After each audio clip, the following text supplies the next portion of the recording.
For 18 years, a single woman endured total isolation on a windswept island in the Pacific, without shelter that anyone built for her, without another person to speak to, and without any certainty that the world would ever send someone back. Left behind in 1835, she faced relentless cold, scarce drinking water, and a silence so complete it had physical weight. While seasons turned and decades disappeared, she quietly became the last surviving member of her entire people. This is a true story of survival, not the kind that ends in triumph or rescue, but the kind built from daily endurance, stubborn memory, and the refusal to stop existing when everything around you has already moved on without you. She was given the name Juana Maria after her rescue. That name belonged to the priests and settlers who processed her arrival, not to her. The name she was actually born with, the one her mother used, the one her people would have spoken aloud without a second thought, was never written down by anyone. It disappeared along with her tribe, consumed by disease and displacement over the course of a few brutal decades. When she was left behind in 1835, she did not just become a lone survivor. She became the final living carrier of an entire culture. She almost certainly did not understand this at the time. What she understood with absolute and immediate clarity was that the ship was gone and she was alone. The island where she was stranded sits off the coast of Southern California, separated from the mainland by cold, open water. It is not a welcoming place. Fog rolls across it for much of the year. Wind presses constantly against anything that stands upright. Fresh water is hard to find and even harder to keep. The vegetation clings low to the ground, shaped by salt air and endless exposure. The cliffs fall straight into rough surf. Nothing about the island suggests ease or comfort. The surrounding sea, however, is generous. Kelp forests anchor offshore, supporting dense populations of fish, shellfish, and seabirds. Seals rest on the beaches. For a person who understood how to read the tides and work the shoreline, the island could sustain life, but only for someone who already knew its rules. For thousands of years, the indigenous people of that island had lived exactly that way, not comfortably by outside standards, but expertly. They built seaworthy boats. They harvested abalone from the tidal rocks. They dried meat, smoked fish, and passed down accumulated knowledge through language and practice across generations. Their isolation had once protected them. That protection ended in the early 1800s, when outside interests arrived with weapons, diseases, and economic motives that made the island's remoteness meaningless. Hunters decimated the sea otter population the islanders had managed for centuries. Violence followed. Disease arrived without warning. Within decades, a community that had persisted for thousands of years had been reduced to a handful of people with no power and no way to stop what was coming. By the early 1830s, it had already ended in every meaningful sense. In 1835, missionaries organized a removal of the surviving islanders to the mainland. A single vessel arrived to collect everyone. The process was rushed and disorganized. A storm was building. People scrambled to board the ship carrying whatever they could grab. When the vessel finally left, one woman had been left behind.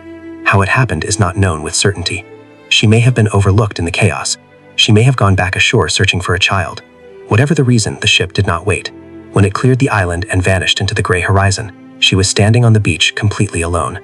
There may have been a brief period, devastating and short, when she was not entirely alone. Some accounts suggest a young child was with her for a time before drowning while attempting to cross rough water in a small boat. If that is true, then at some point the last human voice she would hear for nearly 2 decades went permanently silent. After that, there was no one to speak her language, no one to share the labor or the grief. The silence was total. What kept her alive was not luck. It was knowledge, absorbed from a culture that had spent generations learning to survive in exactly this place. She built shelters from whatever the shoreline provided. One used the bones of a beached whale as its frame, filled in with driftwood and packed earth. Others were lighter and movable, repositioned as seasons changed.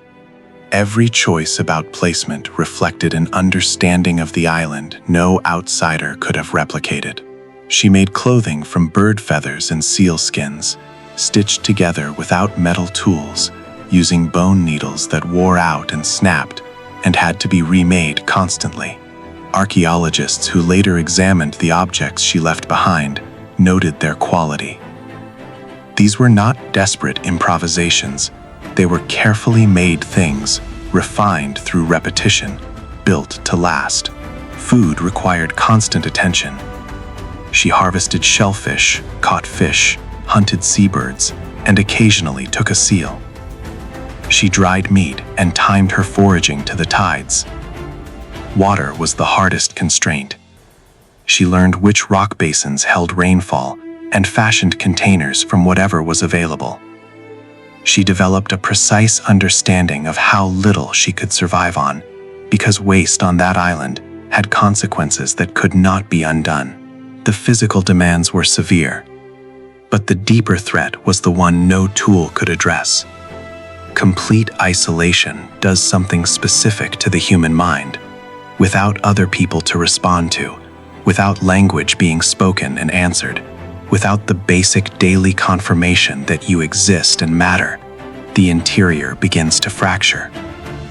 Documented cases of extreme solitude consistently show hallucination, breakdown, and collapse. She did not collapse. Evidence suggests she developed deliberate strategies to hold herself together.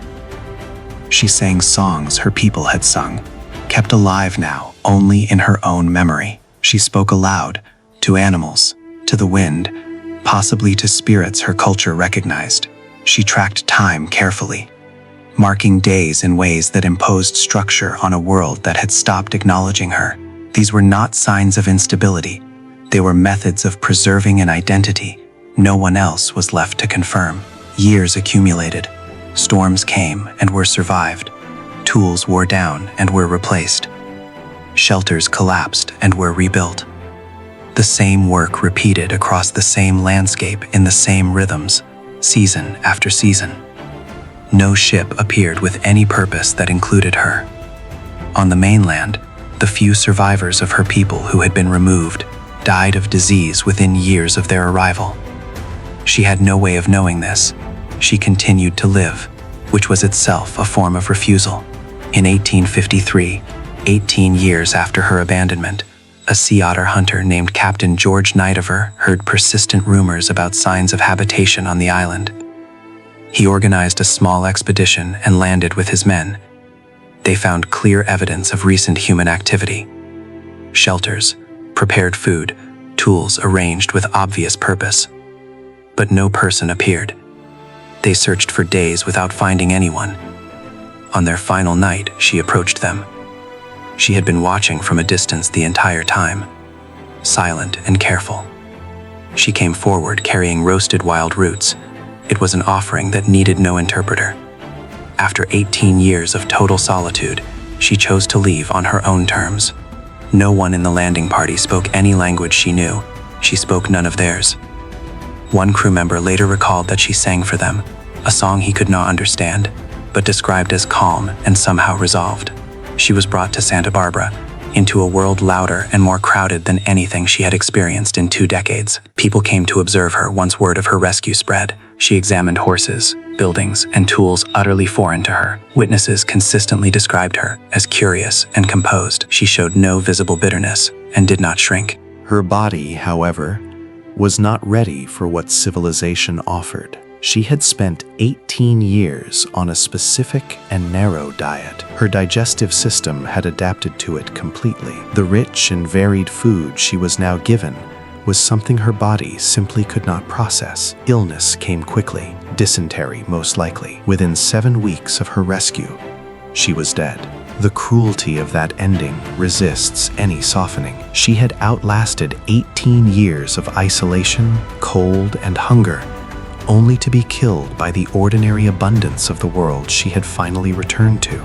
The very resilience that kept her alive on the island left her without defenses against everyday civilization. Before she died, she was baptized and given the name Juana Maria. That ceremony produced the only official record of her existence. When she was buried in an unmarked grave in October 1853, The entry in the burial register described her simply as the native woman from the island.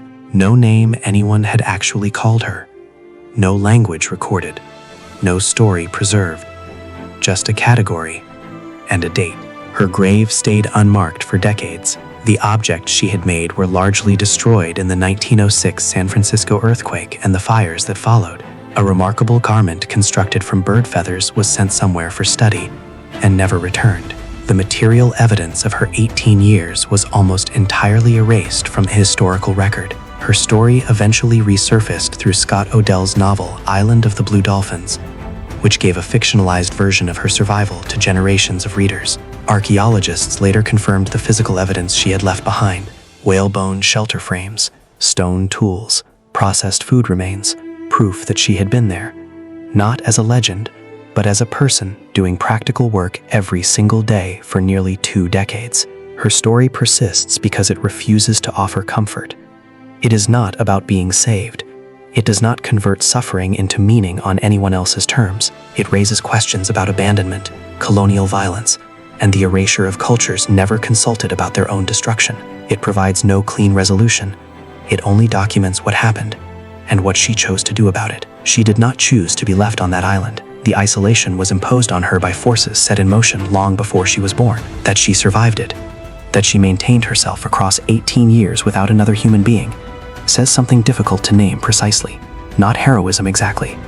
Something closer to a daily, unwitnessed refusal to stop being a person, simply because the world had stopped treating her as one. She made that choice every single morning for 18 years, without witnesses and without any promise it would matter to anyone. It mattered. It still does. If this story stays with you and changes how you think about survival and memory and what history quietly erases, please like the video and subscribe. These are the stories that deserve to be heard.